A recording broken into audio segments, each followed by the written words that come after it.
Good morning, ladies and gentlemen. This is a quick video for the 2024 Senate election.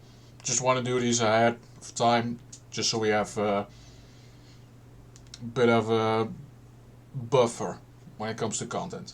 So, we have 34, maybe 35 elections. States need, at least in this particular case, so yeah, 34. So what happens here? Feinstein is retiring. Stabenow is retiring, and Mike Braun is running for governor at the moment. So, first one, Nebraska, Pete Ricketts. He is appointed by Jim Pillen, running to fill the rest of the term. Yeah, it's a safe Republican state, so it doesn't particularly matter who wins the nomination. I don't know anything about Weaver. I'm going to investigate that because pretty much anyone is better than Ricketts. So we'll have to go and further deep dive in that, but that's later down the line when the deadlines close, which may be a little later down the line. So, Arizona, Sinema. Is she going to run? Who knows? What I do know is that Gallego, communist from Phoenix, he's running, and at this moment I think it's pure toss-up, but it can change regarding whatever the Republican sides are going to do with the Senate election. So if they're stupid enough to somehow sway Sinema to join the Republican Party and make her the nominee, Gallego's going to win. Easy. If they put up their own candidate, let's say Blake Masters, again, they have a significant chance of winning and flipping the seat. So I would say kick Sinema to the curb. She's just a grifter in the purest extent. And I think it's funny that the Democrats want to kick her out when she votes 92% of the time with Biden. And I think it's just funny to kick her out of the curb just because of that, because that number isn't 100%. Democrats are a fucking cult. Alright, California. Feinstein is retiring at 89. Should have done it 15 years ago. That's my opinion. So we have Barbara Lee, Katie Porter, and Adam Schiff running. All three Democrats are incumbent representatives. They stand a significant chance, and let's see how it's going to happen. Porter and Schiff are from the Los Angeles area. Lee is from the San Francisco area. So there's a particular slot of a particular demographic we have here. Regarding this function, this is a safe Democrat state, but it has a jungle primary system in which the top two rise up for the Senate slot. So, tactically speaking, if the Republicans were smart, they would just put a convention before this and simply say we're nominating two candidates, no one else, and get an even split. So what you get in that particular case, if you have the Republican voter base, which is about 40% of the state, you put two candidates in front, both get 20% of the vote. If the Democrats have such a wide field that the top Democrat gets 18% of the vote, congratulations, you flipped California by having two candidates with 20% of the vote. My tactical analysis, my tactical recommendation for the Republicans. They're not going to do it because they're stupid. Moving on, Connecticut. Safe Democrat state. Chris Murphy is running again. We don't have anything else to talk about in this particular case. Delaware, Tom Carper. I think he's like in his 70s, so maybe he's going to run, maybe he's not going to. Let's see. Rick Scott, he is running. He is probably going to face a primary challenger because Mitch McConnell hates him. And Rick Scott dared to go for the Senate leadership, which is funny. Because McConnell definitely doesn't deserve that spot. Hawaii. Mazie Hirono is running again.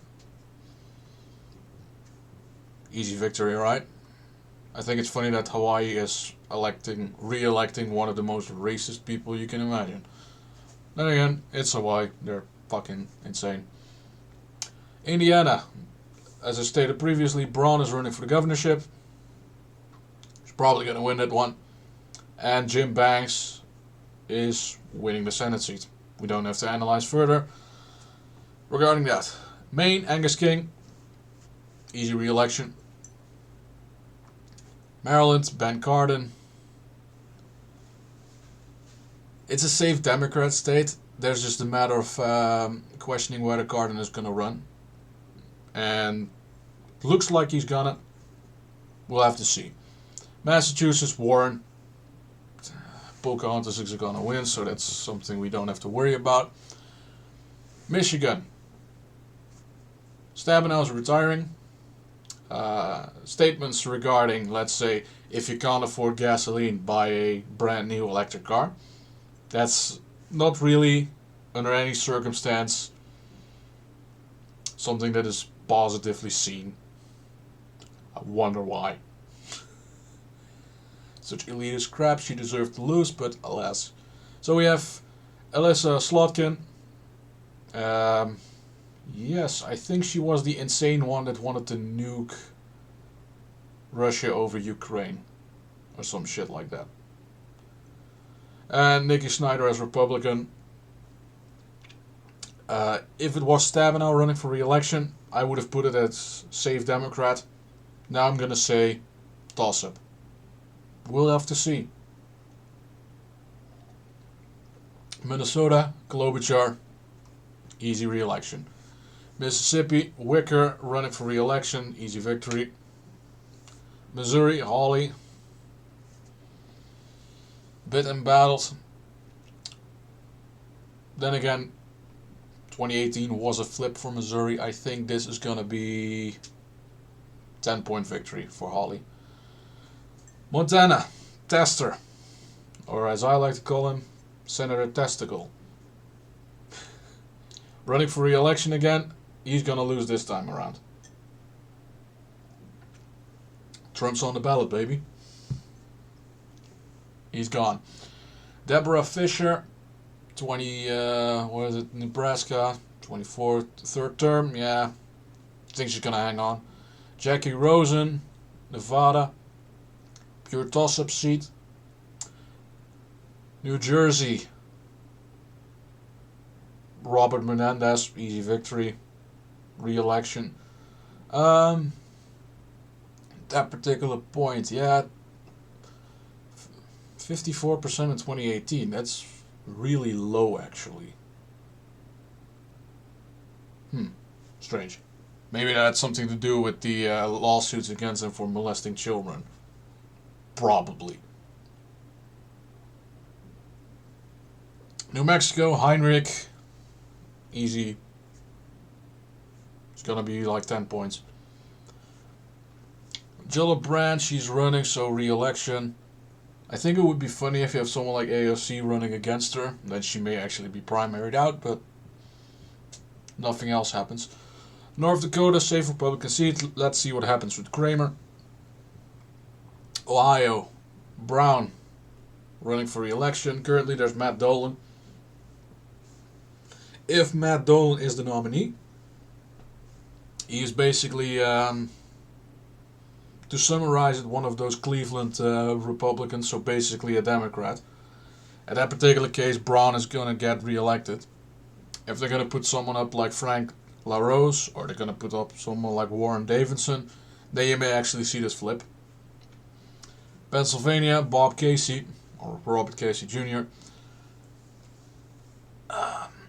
Yeah, I'm going to say it is, at the moment, safe Democrat, depending on who's the candidate. If it's going to be McCormick, you can bet your ass Casey's going to win again, because McCormick is just a weak guy. Policy-wise, just empty rhetoric. So there's no point in having him around. Rhode Island, safe Democrat. White House is going to win again. Tennessee, Blackburn, we don't know what she's going to do. We'll have to see. Cruz running for re-election. I think that's a big mistake. I think Cruz needs to be primaried because he is just weak, ineffective, and he's too bothersome with his podcast. He just doesn't do any work, so get the clown out of there. I would support primary challenger Allen West. Sure. That would be funny. Utah, Mitt Romney. We don't know what he's going to do yet. I think he's going to toss a hat in the ring for the presidency. I hope I'm wrong. But if he does, and he forfeits the Senate seat, it would be an instant upgrade, instant flip for Republicans, because this guy is basically just a Democrat. Vermont, Sanders. Whatever he's gonna do, doesn't fucking matter. Vermont is fucked. To put a communist like him in there. I think it would be funny if he's gonna run for president for a third time. To get slacked again. That would be funny. Now we have Virginia Kane. He's gonna win re-election. It's not gonna be much of a surprise. Kinda depends who he runs against. Maria Cantwell. Easy re-election. Joe Manchin. I think he is either going to flip to Republicans, switch parties. Otherwise he's going down. Or we're gonna see the seat flip. In this particular case, Alex Mooney. Depending on who the candidate is. I prefer Mooney, myself. And then finally we have Tammy Baldwin in Wisconsin and John Barrasso in Wyoming. So Baldwin is running for re-election. I'm going to put it as a tilt Democrat for now. Let's see who is the Republican candidate. Barrasso, kind of want to see someone else as senator. So I'm hoping he retires. That's it for now. As a Senate update, this is what we have on March. I think the filing deadline is March next year, something like that. So then we'll figure out where we stand in the Senate. And we also know who's probably going to be the presidential nominees, and we can figure out how everything is going to look like. Thank you kindly. I'll see you next time. Cheers.